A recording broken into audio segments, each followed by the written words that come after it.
চাকরি চলে যায়, ইনকাম কমে যায় বা কোনো মেডিকেল এমার্জেন্সি আসে, তখন লোন রিপেমেন্ট করতে পারবে তো?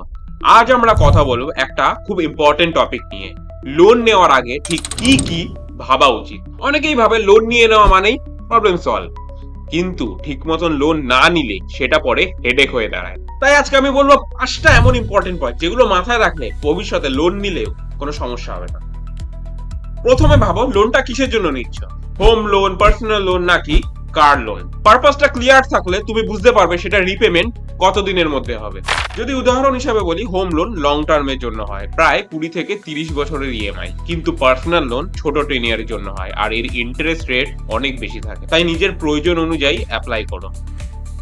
শুধু ইএমআই দেখেই খুশি হয়ে যাও না। লোন নেওয়া মানে শুধু সুদের টাকা মেটানো না, এর পিছনে থাকে আরো অনেক হিডেন চার্জেস যেমন প্রসেসিং ফিস, প্রিপেমেন্ট চার্জেস আর কখনো কখনো পেনাল্টিও। ধরো তুমি 1 লাখ টাকা লোন নিচ্ছ 12% ইন্টারেস্টে, কিন্তু ব্যাংক সেখানে আরো 2% এর প্রসেসিং ফিস অ্যাড করলো, তখন দেখবে সেই লোনটা তোমার আরো বেশি এক্সপেন্সিভ হবে। তাই যে কোনো লোন সাইন করার আগে অবশ্যই ক্যালকুলেট করে নিও মোট কত টাকা রিপেমেন্ট করতে হবে। ইএমআই যেন তোমার মাসিক ইনকামের সাথে ব্যালেন্স করে।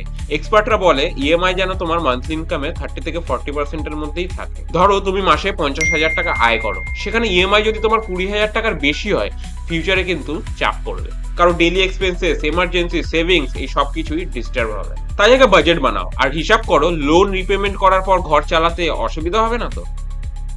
শুধু ইন্টারেস্ট রেট দেখেই লোন নিও না, আগে দেখো সেটা ফিক্সড রেট না ফ্লোটিং রেট। ফ্লোটিং হলে প্রবলেম হবে, রেট বেড়ে গেলে ইএমআইও বেড়ে যাবে। অনেক সময় ব্যাংক শুরুতে দেখায় লো ইন্টারেস্ট রেট, কিন্তু পরে কোয়ার্টারলি ওটাকে বাড়িয়ে দেয়। ছোট ছোট চার্জ যেমন লেট ফি, পার্ট পেমেন্ট চার্জ, এগুলোও পরে প্রবলেম করে। তাই হিডেন টার্মস এন্ড কন্ডিশনস গুলো ভালো করে পড়ে নিও। শেষ আর সবচেয়ে ইম্পর্টেন্ট পয়েন্ট, ফিউচার স্টেবিলিটি। ভাবো যদি চাকরি চলে যায়, ইনকাম কমে যায় বা কোনো মেডিকেল এমার্জেন্সি আসে, তখন লোন রিপেমেন্ট করতে পারবে তো? এর জন্যই একটা এমার্জেন্সি ফান্ড থাকা মাস্ট, যেটা 3 থেকে 6 মাসের লোন পেমেন্ট করতে পারবে। যাদের ইনকাম ইররেগুলার যেমন ফ্রিল্যান্সার বা বিজনেস ওনার, তাদের তো অনেকটাই কেয়ারফুল থাকতে হবে, কারণ একবার ডিফল্ট করলেই ক্রেডিট স্কোর খারাপ হয়ে যাবে আর এর ফলে ফিউচারে লোন পাওয়া আরো কঠিন হয়ে যাবে। তো এই ছিল লোন নেওয়ার আগে 5টা ইম্পর্টেন্ট পয়েন্ট।